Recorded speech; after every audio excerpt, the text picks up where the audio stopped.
human perfection. Pike gives us innumerable references to this and builds much of his symbolism upon the conviction that this is the basis. That without the true knowledge of the fire, man labors in vain.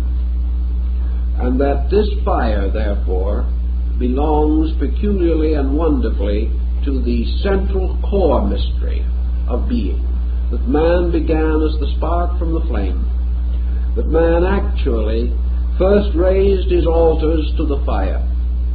And whether he outwardly and intellectually knew it or not, he was stating the nearest thing to absolute truth that he was able to conceive at that time. And ever since then, he has been taking something away from it. He has never added to it, because he chose in the beginning perhaps the truest symbol that he could possibly have devised. Therefore, says Pike, we now have not simply a central geographical region surrounded by a group of peoples.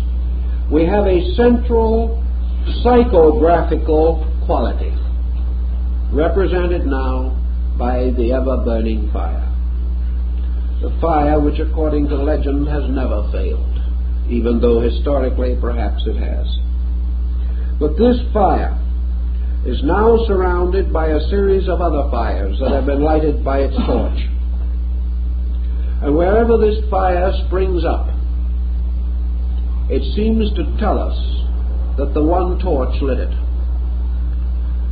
And this circumference of fires, gradually spreading on like the mysterious campfires in the sky of the ancient Sioux warrior waiting for death. These fires going on have created roads or paths, because the way they traveled becomes a road for anyone who wishes to travel back. Consequently, in all parts of the world there is pilgrimage. Pilgrimage back to the father fountains, back to the parent fire. And around the fire is a wall, a great structure to protect the holy place, like the strange walls around the tabernacle in the wilderness. Walls have been built to guard the sanctuary, that the profane may not enter. And these walls, in Pike's thinking, are the walls of faiths, that they are not actually enemies of the fire. They are guardians. They stand almost like armed cherubs, guarding the 12 gates to the holy land of truth. And these cherubs with flaming swords will not permit the uninitiated to enter into the sacred ground. Therefore, these religions have gradually become systems of discipline. They have become ways of purification. They have become the pronaos of the temple, the outer part, the porch. And no one can enter the sanctuary who does not first pass through the porch, to be challenged by the guardians like those who entered the ancient Egyptian mysteries. And unless they have the right word, unless they are able to prove their fitness to go on, the door does not open, and they remain outside. Only those who are permitted to pass these gates have right of entry. Pike points out in 1878 that it's a little a pity that religions have not recognized this very significant point, that they, like the flaming cherubs, are the guardians of something superior to them all, and that therefore this idle controversy as to which one is the holiest among them is one of the worst wastes of time in history, and furthermore the greatest cause of cruelty perhaps the world has ever known. That in attempting to vie with each other, they have forgotten that they were created to stand guard. They were created as gates, leading not to themselves, but through themselves, to that which was the substance of them all. that discovering this substance, that man was then, perhaps more than ever before, capable of being grateful to the paths that he had walked. One of the Eastern teachers once said that any good disciple can outgrow his master, but that he can never outgrow the gratitude that he owes his master. And those that teach us along the way, the great gates through which we pass, we may pass through them. But if each of these sanctuaries has been a good and faithful servant of the eternal, we shall ever be grateful that it stands. And though we may pass into other things, we shall still defend it with a whole heart and feel the nobility and significance of the purpose which it serves. If, however, we accept each of these gates as the substance rather than the shadow of the substance, and become hopelessly involved in each as a separate thing, the great blazing altar of the real goes unattended, and man has not achieved the great identity of his own spiritual aspiration. So these gates become the natural doors, the mysterious 12 gates in the city of the New Jerusalem. And through these gates men can move. But these gates are each of them marked with tests, with trials, with obligations. And these obligations are not, as we have been told or have been taught to think, that they are not the arbitrary dictates of a deity who tells us that we must go hungry when we want to eat, or that we must be miserable in order to be virtuous. That is not the concept at all. These trials exist for only one purpose, namely that they represent the undergraduate work in the University of Truth. We have to face them as such. The trial is given to us not because we are sinners or we are born in sin and conceived in iniquity. The trial is given to us because we are truth seekers. And in order to achieve the truth we seek, we must become the truth we seek. Therefore, these tests, these trials, these disciplines are absolutely indispensable to those who would approach the flame. For if those who approach the flame are not so disciplined, so that the dross in their own natures has not been voluntarily removed, then they approach the flame with combustible material and will find not the light of ages, but a consuming fire, because the dross cannot survive the flame. Therefore, it is the duty of man to remove the dross before he approaches the flame. If not, the experience is painful rather than helpful. So ethics represents merely the outer shadow, the exoteric name for discipline. Men do not do these things for the benefit of each other. They do not do these things primarily, actually, for the benefit of themselves as persons. They do these things in the name of and in the cause of the truth, without which they cannot live or survive. So Pike points out that in his estimation, that circle of ancient guardians actually existed.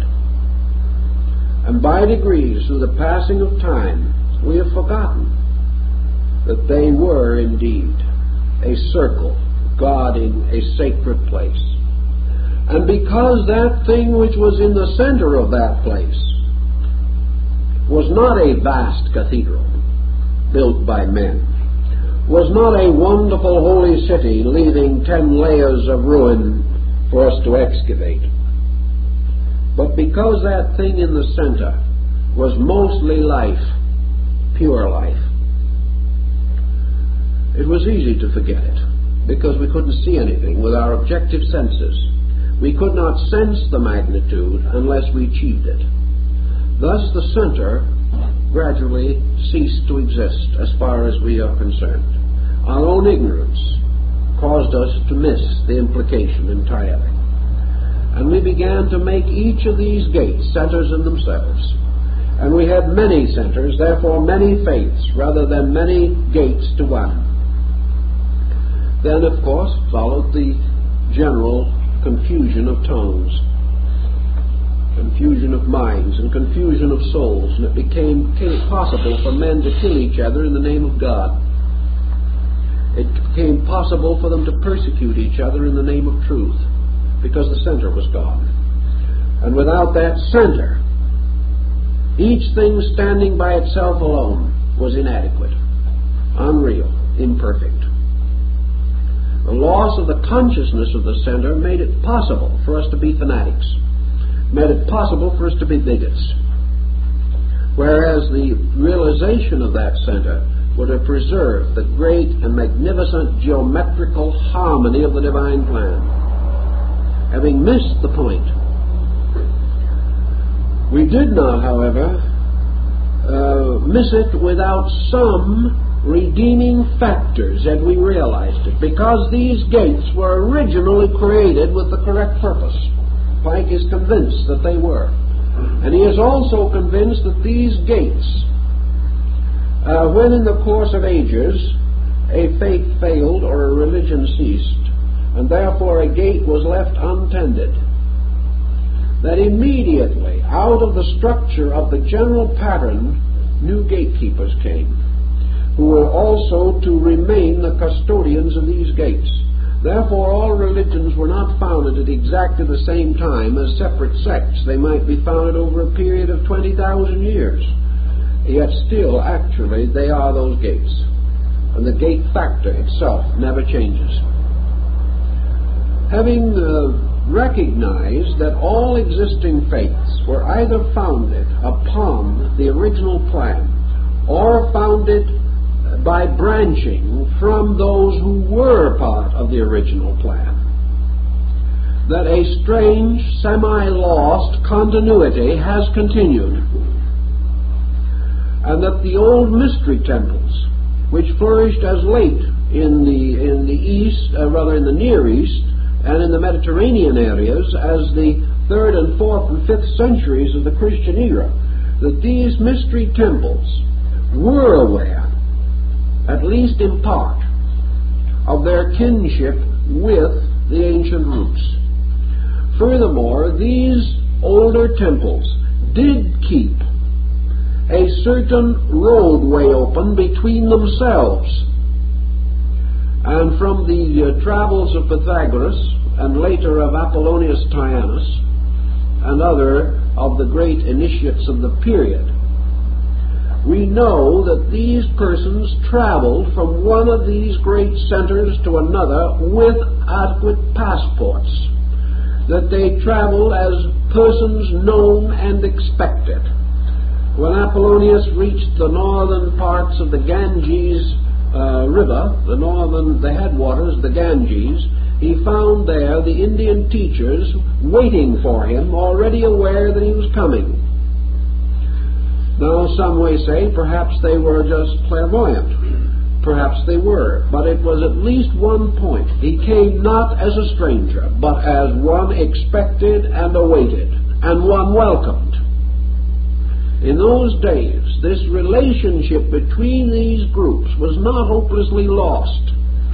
They had not become creed-bound. They had not said, my God against thy God.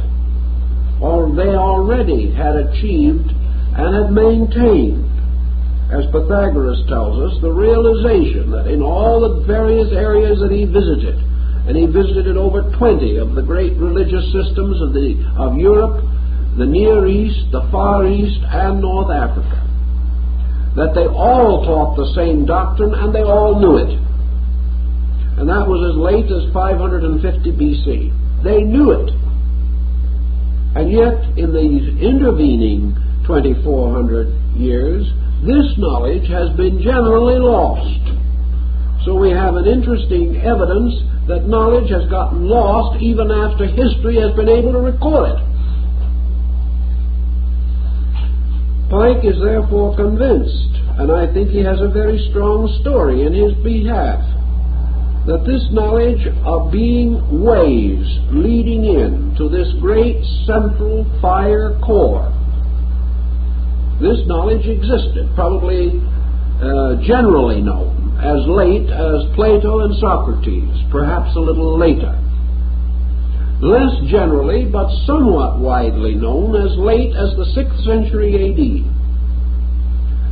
Still known in some areas to the present time, but comparatively unknown to what we call Western culture.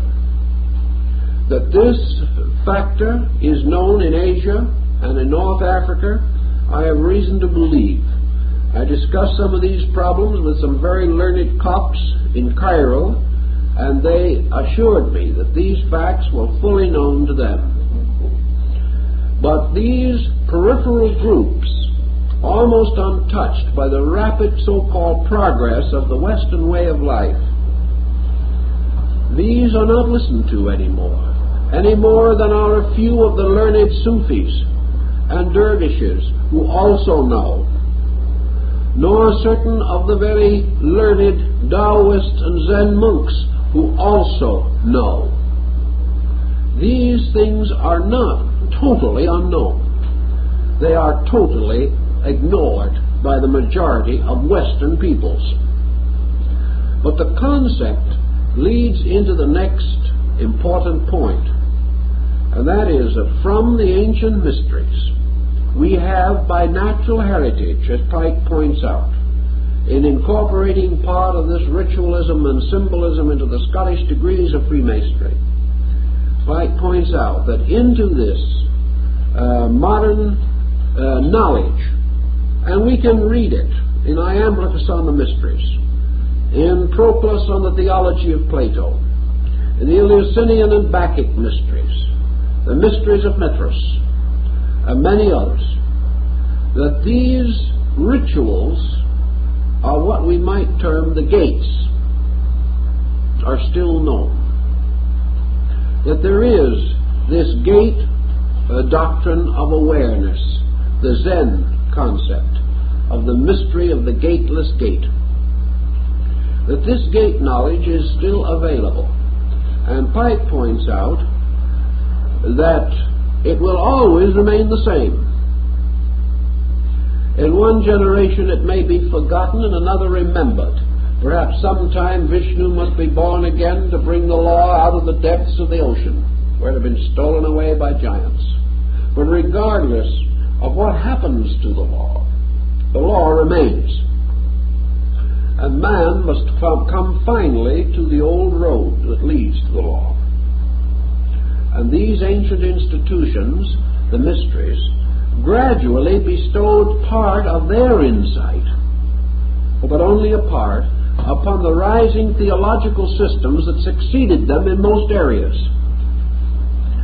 But each time this transmission was made, something was obscured by a heavier layer of symbols, until it became less and less easy to see the facts. But Pike points out that once you possess the key, not necessarily the great key that unlocks all truths, but now merely the point of view, which is the key, the discrimination to recognize landmarks, as some of the Freemasonic brethren call them. If we can see and recognize the landmarks, we will recognize the fact that no faith has ever been without them. We can also recognize that in every generation, in every religion, a few have recognized them and have quietly gone into this quiet search along the mysterious thread of Ariadne that led out of the labyrinth of confusion into the broad light of common sense. Out of all this consideration, then, Pike tells us the essential remains. The mysteries, as we knew them then, have mostly fallen ruin in time. They have, however, bestowed themselves as moral forces and as intangible but real values upon those things that succeeded them. And these in turn have, in one way or another, perpetuated, often without knowing it, certain peculiar doctrines, certain particular arrangement of emblems and patterns, whether in music, in art, in literature, or architecture, or scripture, science, philosophy, religion. These different groups have all perpetuated the key. The only problem is to find it, to get it out again. And the key is always the road that leads to the gate. And at the gate, through the mystery of initiation, supplies the pass sign by means of which the individual can pass into the ancient temple, where he can come finally into the sanctum sanctorum, or the adytum of the house, the great central place in which stands alone the flaming symbol of the eternal. Thus the search is for this, and Pike, being a scholar in these things and a great researcher, realizes that the secret societies of the ancients were therefore the elementary schools, so to say, leading into this knowledge, that their primary